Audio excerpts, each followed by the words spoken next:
સુરતના સચિનની વિસ્તારની ઘટના પતંગ ચગાવતા સગીરાનું મોત નીપજ્યું છે। 16 વર્ષની દીકરી પતંગ ચગાવતા ચોથા માળથી નીચે પડી હતી। 108ની મદદથી સુરત સિવિલ હોસ્પિટલ લઈ આવવામાં આવ્યા હતા।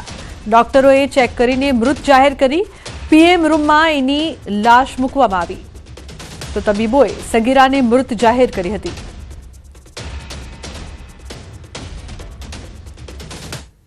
સુરતમાં પતંગના કારણે વધુ એક યુવાનનું મોત નીપજ્યું છે। વેસુ વિસ્તારમાં બાઇક પર ઘરે જઈ રહેલા યુવકનું મોત નીપજ્યું છે। પતંગની દોરીથી ગળાના ભાગે ગંભીર ઈજા પહોંચી હતી। યુવકનું હોસ્પિટલમાં સારવાર દરમિયાન મોત નીપજ્યું તો પરિવાર પર શોકનું મોજું ફરી વળ્યું છે। પતંગની દોરીથી વધુ એક યુવકનું મોત નીપજ્યું છે। વેસુ વિસ્તારમાં બાઇક પર જતા સમયે અકસ્માત સર્જાયો। ગળાના ભાગે ગંભીર ઈજા થતા સારવારમાં મોત।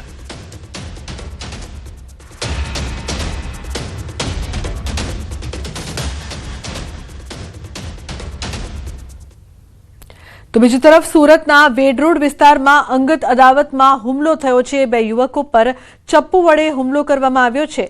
વેડરોડના બુટલેગર ભરત પટ્ટીના સાગરીતો દ્વારા ચપ્પુના ઘા મારવામાં આવ્યાનો આરોપ।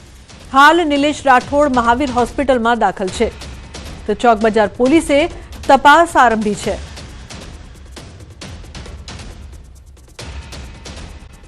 પતંગની દોરીના કારણે એક જ પરિવારના 3 લોકોના મોત નીપજ્યા છે। જિલ્લાની બ્રિજ પર બાઇક પર જતા પિતા પુત્રીનું મોત, સારવારમાં માતાનું પણ મોત નીપજ્યું। દોરી વાગતા એક જ પરિવારના 3 લોકોના મોત, પરિવારમાં શોકનો માહોલ। બ્રિજ પર પતંગની દોરી આવી જતા અકસ્માત સર્જાયો હતો તો પિતા બાઇક પરથી નીચે પટકાયા હતા। બાઇક બ્રિજ નીચે પાર્ક કરેલી રિક્ષા પર પડી હતી। માતાને ગંભીર હાલતમાં ખાનગી હોસ્પિટલમાં ખસેડાયા હતા। જિલ્લાની બ્રિજ પર પતંગની દોરી આવી જતા અકસ્માત। કીર્તિશ જોડાયા છે વધુ માહિતી આપવા માટે। કીર્તિશ, શું વધુ વિગત સમગ્ર મામલે? બિલકુલ લુપના જે પ્રકારે ઉત્તરાયણ ચાલી રહી છે અને ઉત્તરાયણને કાતિલ દોરી જીવલેણ સાબિત થતી હોય છે ત્યારે એક જ પરિવારમાં 3 લોકોના મોતને લઈને પરિવાર સાથે સમગ્ર વિસ્તારમાં શોકનું મોજું પડી વળ્યું છે। કારણ કે ગઈકાલે જિલ્લાની બ્રિજ પરથી એક જ પરિવારના પિતા પુત્રી અને માતા પસાર થઈ રહ્યા હતા। તે સમયે પતંગની દોરી આવી જતા પિતા 30 ફૂટ ઉપર બ્રિજથી નીચે રિક્ષા ઉપર પડ્યા હતા, જેને લઈને પિતા અને પુત્રીનું ઘટના સ્થળે જ મોત થયું હતું। જ્યારે માતાને ગંભીર ઈજા થતા તેમને સારવાર અર્થે ખાનગી હોસ્પિટલમાં ખસેડવામાં આવ્યા હતા। ત્યાં ગઈકાલ મોડી રાત્રે ઘટના બની હતી। ગઈકાલથી આજ દિન દરમિયાન સારવાર બાદ આજે માતાએ પણ જીવ છોડી દીધો છે। એટલે કે એક જ પરિવારમાં 3 લોકોના મોતને લઈને ઉત્તરાયણ એક જ પરિવાર માટે જીવલેણ સાબિત થઈ છે। બિલકુલ કીર્તિશ, ખૂબ જ દુઃખદ ઘટના। આભાર સમગ્ર માહિતી બદલ। તો જે પ્રકારથી ઉત્તરાયણ છે ત્યાં પરિવાર માટે જીવલેણ સાબિત થઈ। ગુજરાત પ્રદેશ એનએસયુઆઈની ટીમે ગિરીશ ભીમાણીનું મોં કાળું કરી પ્રતિકાત્મક વિરોધ વ્યક્ત કર્યો છે।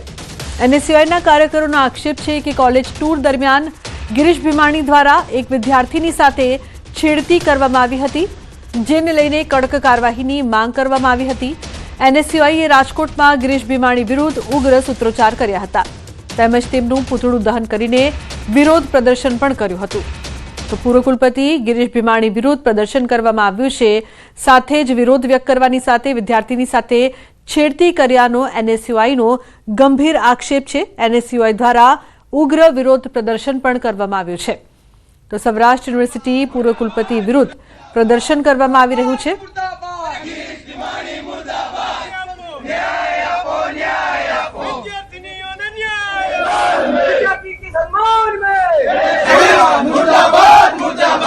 મળતી માહિતી મુજબ આ ગિરીશ ભીમાણી દ્વારા ફૂલ દારૂના નશાની હાલતમાં એ વિદ્યાર્થીનીઓ સાથે છેડતી અને અડપલા કર્યા છે એવી વિગતો અમારી પાસે મળી રહી છે।